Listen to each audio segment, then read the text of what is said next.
Furious over the deal is Israel, with some saying it stopped just short of making an explicit threat to attack Iran. Now, within the past hour, Prime Minister Netanyahu reaffirmed his tough stance during a news conference. Our Middle East correspondent Paula Sleer is in Tel Aviv with more reaction there. Paula, he didn't sort of hold back, did he? I mean, what he said was pretty tough. No, he certainly did not hold back. What we heard from the Israeli Prime Minister Benjamin Netanyahu in a brief press conference is that Iran is taking cosmetic steps that it could reverse easily. Netanyahu also saying that sanctions that took years to put into place are now being undone.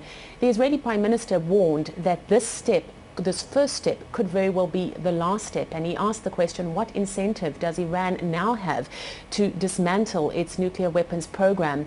The Israeli Prime Minister said, we cannot and we will not allow a country that calls for the destruction of Israel to have nuclear weapons capability. The Israeli Prime Minister also saying that when Israel's friends and allies are mistaken, he sees it as his obligation to speak out. Netanyahu saying that my responsibility first and foremost is to the one and only Jewish state that there is. Netanyahu also saying that Israel is not bound by this agreement, and that is a statement we've heard from the cross spectrum of Israeli political leaders. Netanyahu in fact said that this was not an historic deal, but he called it rather a historic mistake.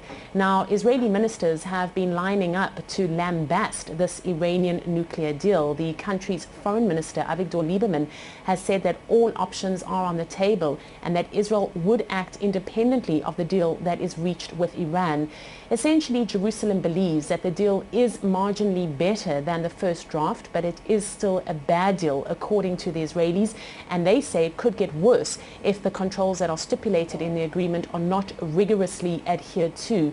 The deal is based, according to the rhetoric that we're hearing coming out of Tel Aviv, on self-delusion. We've heard that it's reminiscent of the bad deal that was reached and signed with North Korea. We've also heard from other ministers that it brings the world closer to a nuclear arms race and that there's no reason for the world to celebrate.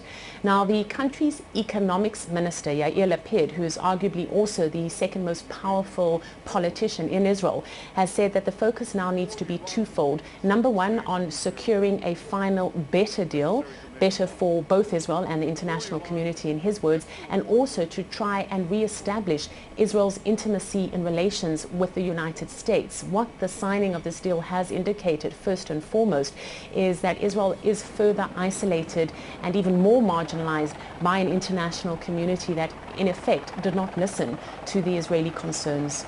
Okay, thank you, Paula. That's RT's Paula Sleer.